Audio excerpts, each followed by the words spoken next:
Blog Talk Radio.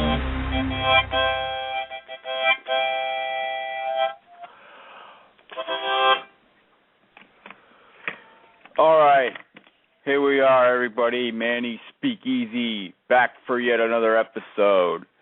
And as I mentioned previously on Wednesday, this one will be a special episode. I tend to mix them up.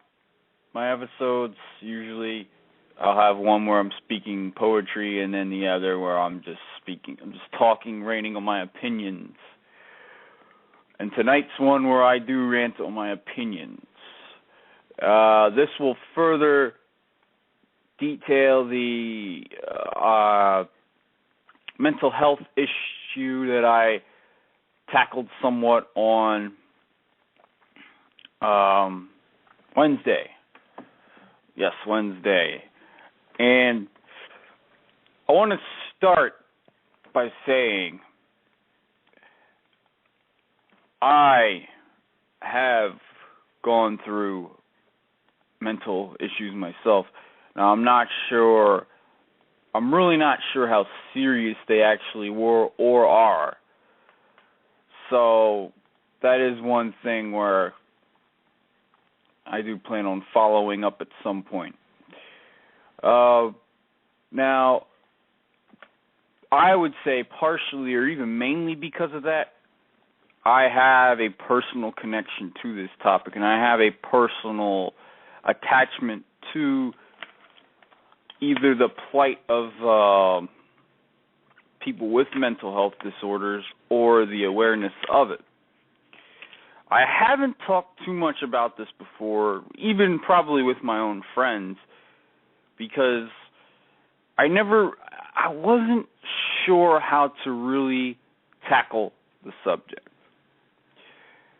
Part of that is of my past and my own issues that I have seemed to, I don't want to say ignore, but almost dismiss in a way as just moods or a past issue.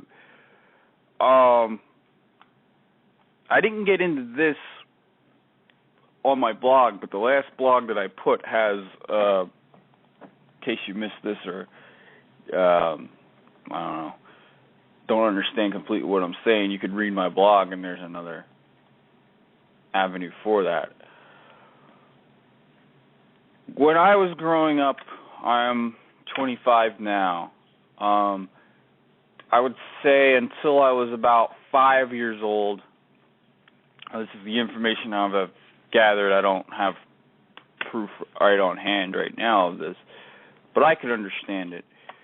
I was diagnosed with a certain form of autism where, if treated early, can be, I don't want to say corrected or cured, but handled with, and it would become less emphasized in my life. And it definitely has. I did not say a word until I was 5 years old, and that's definitely part of it. I was told that I was a wreck as a child. I would cry all the time, but I wouldn't let anybody hold me or anything like that.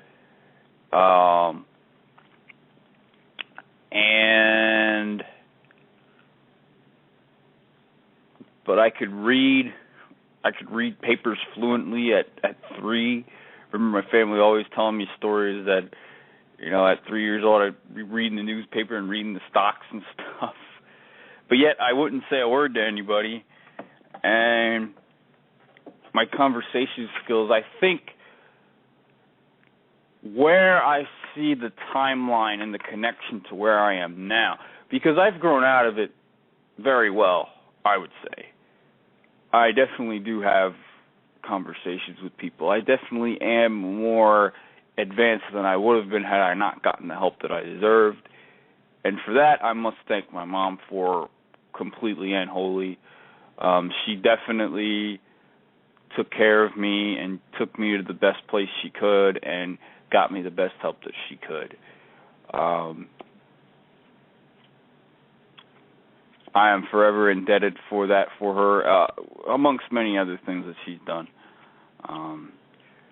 But anyway, my point being, I have grown out of it, but I do see a connection as to some of the problems within my life now and how it all started. The first being, I've always felt like I've had to catch up with people. I'm always behind on people with certain things. I was behind on people in getting into music. Most people I know started doing it like around 8, 9. I didn't really until I was 12. Sports, same thing. Talking to women. What else could I say here? Looking for college and stuff. Just meeting new people. The trends of the time, of which almost all of that I don't care about anymore. But, for most of my life up until this point, I did care about that stuff. And that was part of the problem. But I can see now, maybe there still are some of those traits within me. I'm not saying I'm still autistic. I would not say that. But I really don't know for sure, and I don't even know how I would follow up with that. But there's definitely, the internet is your friend. I would ask anybody who's going through the same thing, just look up online where to find to get help for that, which is what I'm going to do after the show. But anyway, my point being, I still feel as though there might be some of the symptoms left over. Case in point, yesterday I was at my job working, and it's a new job, new people. I'm always nervous around new people, and I could feel myself just getting very stressed out just because I came in, I didn't say hi to anybody. I felt bad about that. I'm the new guy there. I'm learning everything. I don't know anybody. Something that everyone else has to deal with, and I'm sure not many people like. But it's like people like me, I would assume, have to deal with it more, and we have to deal. Our fear, paranoia, insecurity is heightened and emphasized when we're thrown into these situations. And oh boy, for like an hour, I was on edge. I didn't want to say anything to anybody. I just was like, I wanted to leave. But I stayed through it. I would say one of the best examples, what got me through it, I guess I just started to talk, and once I started, it got better. But also, I took some deep breaths. I always thought that was one of the stupidest cliches, and I'm like, oh, that's just bullshit. If you ever are angry or even stressed, deep breaths actually do help. It's actually more so with anger, but I've noticed when you're taking deep breaths, it totally focuses your mind on that, and there's nothing else. So you forget about being angry, but you're also letting out the energy by breathing like that. Thus, it is actually a very effective tool. It's just having to remember to do that at that time. That's the biggest problem. And again, I'm not perfect. I'm no success story. I'm still learning. I'm still trying new things. I'm still trying to get acquainted to my surroundings as far as social conversations and such like that. But I definitely feel as though I've made marked improvements since, say, I was in middle school or even high school. But anyway, that's partially my story and partially of what I've had to go through. I've also had some depressive moments, but I've come to find a lot of those were kind of, I heightened it. I made it worse. So I would never classify myself as a manic depressive or anything like that. But anyway, that's partially what I've been through. And I tell you what, things that have happened in my life, I would say to anybody, I would say to people who go through this, because I'm going to get into like other realms of mental health issues in a minute. Autism is a little different because the person who is suffering from it sometimes does not completely understand the means of trying to get help or even know that he is in need of help. He just knows that there's something, how they feel. And I would say for them, whoever is around them should get them help. And usually it's diagnosed real early as a child, especially within families who are rather stable. Usually it can be diagnosed real early, and then you have to go and find help. Again, I've said your internet is your friend. We do not use the internet as much as we should for the good, the things that we need. Overall, I would say to people,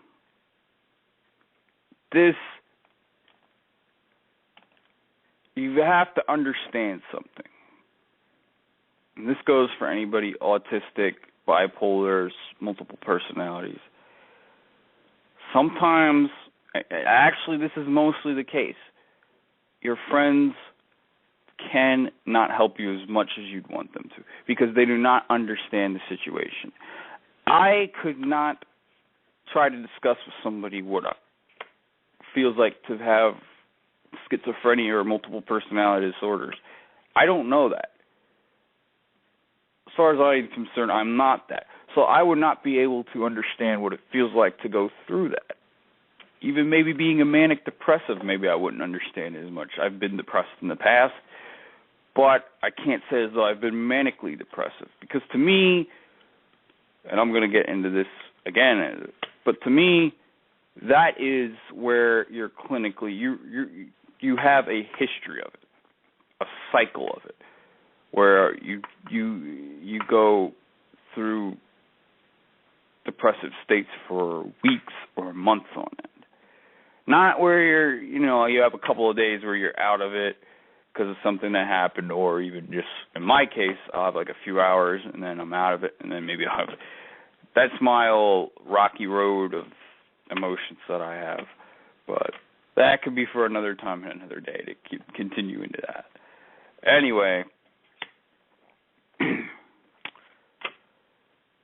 I would say to anyone going through that, try and consult a therapist or a psychologist or someone to that effect, because they're trained, they studied in it, they might have, at the very least, it's someone who can listen to you and is not taken aback by what you say and can handle it. Because there are a lot of people who just can't handle certain things that you are going through, and you just have to accept that. I've come to accept that to some extent. I'm still wrestling with it because you automatically want to go to, I feel betrayed because nobody wants to listen to me. It's not that. There are a lot of people out there who are just assholes, and they just don't want to listen because they're assholes. But I know in the reciprocating matter of other people who bring stuff to me that they're going through. And a lot of times I just don't want to deal with it. It's not because I'm a bad person. Now, usually I do anyway because I can be a bitch sometimes. I don't tell people what I really want. And that's another thing I have to work on too. But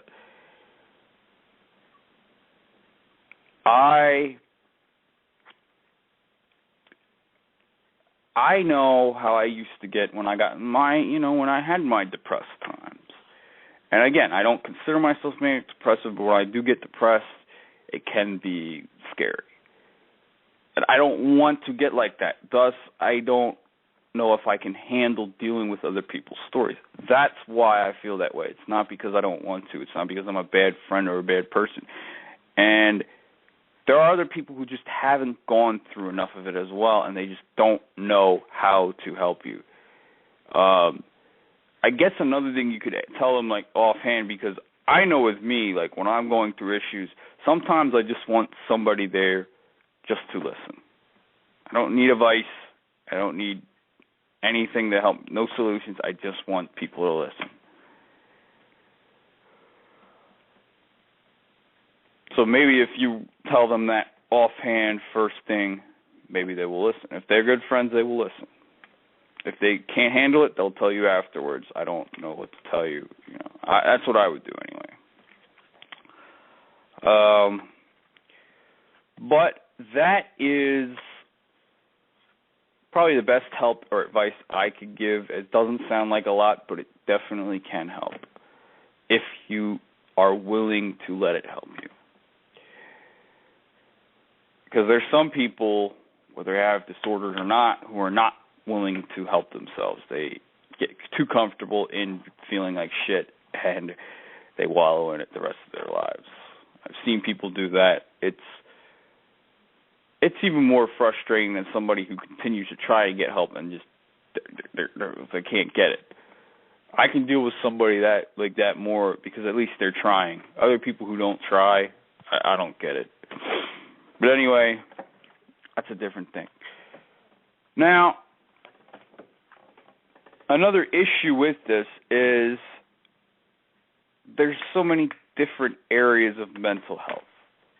For example, there's manic depressive, there's bipolar, which they get classified as the same thing, but to me they're not the same thing. And I don't know exact definitions for these offhand. Again, you can go on Google and look them all up. And then you have the split personalities or the multiple personality disorders, stuff like that. And then you have another area, which I may get to at the end. I'm not sure if there's even a mental disorder for it, but I consider people who are pedophiles to be mentally disturbed. I have a link on one of my blogs of a pedophile, a very famous one who I touched upon briefly in one of my podcasts, and very in-depth in one of my blogs. His name is Ian Watkins. He was the lead singer of a band called Lost Prophets. They broke up about a year ago because it was found that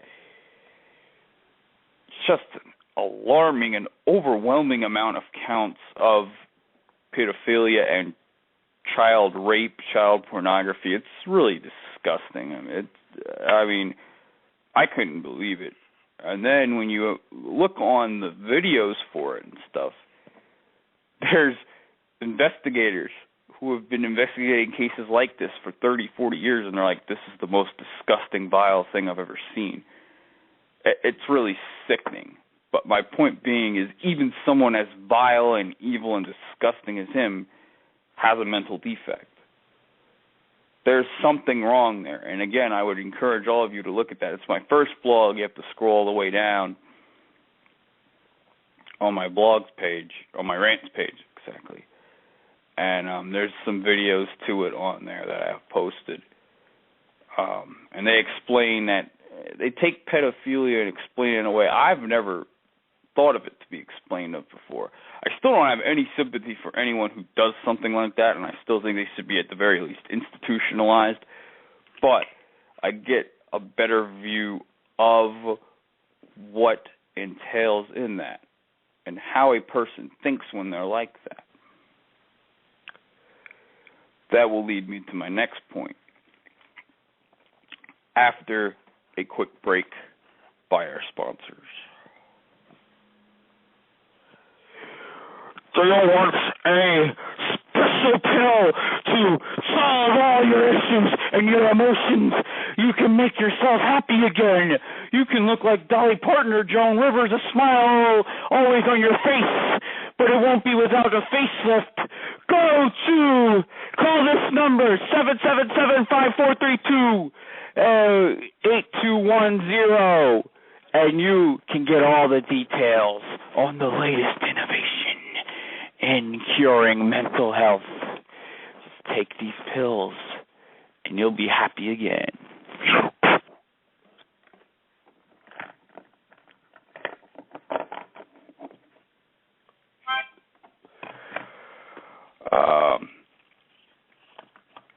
Back here.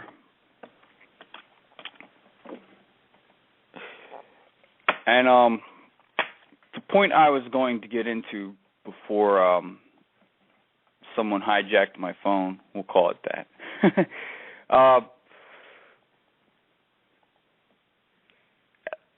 When it comes to pedophilia, there's this humongous initial stigma, partially deserved because that is, it's the sickest of all. Ugh, it's just disgusting. How can you take innocent children and do that to them? But it leads into an overall bias and stigma of mental health, because I thought of that as pedophilia, but if you watch that video, you get to understand how people think when they do the things. And a lot of people just jump to the conclusion, oh, just kill them or institutionalize. Just find a sentence and get rid of them. But part of the problem is with murders or disorders or anything that happens that is horrible, we don't want to ask why. We just want to scapegoat and lock them up, but we never want to actually find the real source. And this especially comes into play when you're talking of manic depressives, bipolars, split personalities, because people just look at them and they're like, oh, well, they're fucked up. They have an issue with their mind or whatever. They're just not good people. Whatever you want to say, they're crazy. And they never ask themselves, well, why do they act that way?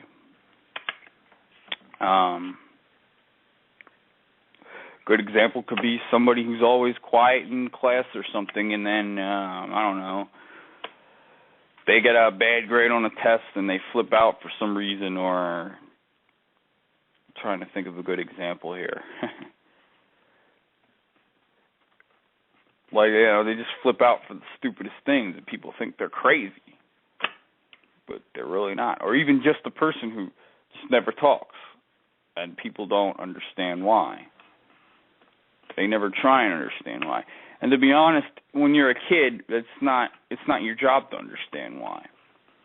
I think it comes down to where a lot of things come down to in society is parenting. And parents don't teach their kids about mental health. And they shouldn't teach them about a lot of it, because there's a lot of things that kids shouldn't really know about it yet.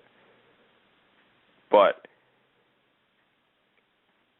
we don't teach our young, and we don't teach each other to learn to be more, I don't want to say more accepting, because there are certain things that even people with these issues have that they shouldn't be absolved from. But we never try and understand and figure out what the root cause was. Columbine shootings, to me, is an incredible example of that.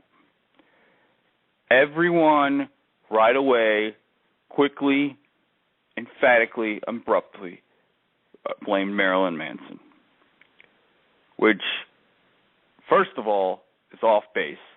It's uninformed. It's misinformation, because they did not even like his music that much.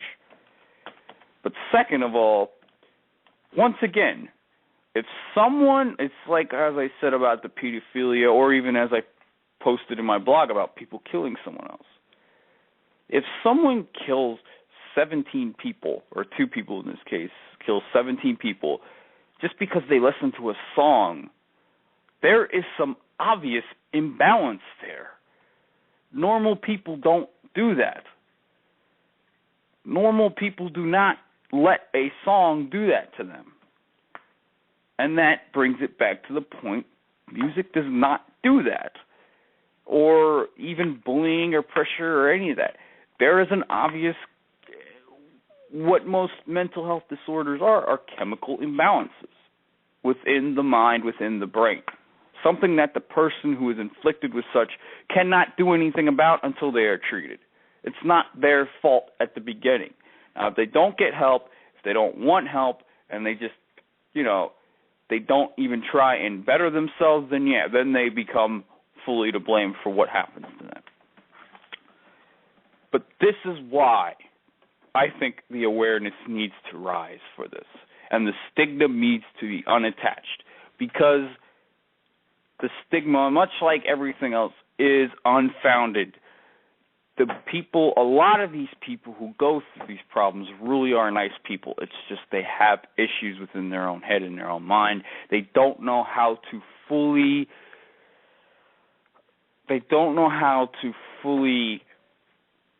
grasp the rest of the world and social conventions and necessities. They don't understand the full social convention as it stands. And that is not a defect on their part. That is not a disadvantage on their part. It should not be treated as such. It should be treated as like any other sort of illness. They have a problem, they need to fix it. When I say defect or disadvantage, I mean it doesn't make them something that they're not. It doesn't make them crazy or insane or a nerd or whatever you want to say. So I definitely think the awareness needs to rise for all of this. It just bothers me how we treat others in the way we do. But anyway, again, just try and be more accepting and more caring towards people who go through these things, because they are going through hell and they need all the help that they can get. That's all on this for today. I have one last leftover poem from the Wednesday show to read for you, but I just want to make some quick points before I go on to that. Let's again check out my blogs. There's a couple of blogs on that if you want to read further. And I encourage everyone to check out whatever Facebook pages for some mental health issues that'll be. I'll try and get some links as far as that goes. And look on Google and just trying to get an awareness, because we need to start asking why, as I said in other shows. Anyway, to end this night, we're going to have a leftover piece from my last show. It's called Faulty Cavalcades. Fallible on this haunting night, soliciting on these drunken outbursts. Obscenities emulsify into broken insults. Everything is falling into place. Chaotic screams electrify the mood, but not in a pleasuring sort of way. Liquoring dreams become insipid reality, quenching your agnostic yearn for drama. Elevating is the inebriation and the urge to delectate with violence. And, oh my God, I just hit him. Oh my God, bullshit the grave environment. Take out your frustrations irresponsibly on a person's or pillow's place. Rip whatever it is into oblivion. No longer does there lie here any obstruction, but you have not won. And the thoughts burn just like heartburn. Tears stream out of your retinas and pour onto the floor. Crouch into an infantile ball. And what is left to perish. Left to perish. Condemning your old soulless powers. Tracking in the new happiness or something. The laughter becomes so loud, and eardrums within distance rattles boisterously. This action grows borderline ridiculous, and then the heartbeat rushes to a climax. Beep, beep, beep, beep. It pushes, blood dissolves into every channel of the body, but his mind is stuck into the abyss. To restrain this ambivalent suspension, you drop to the ground with a cold thud. You writhe for seconds, cough for air. Face screens blue, then pale white. The final breath ends the execution. Execution.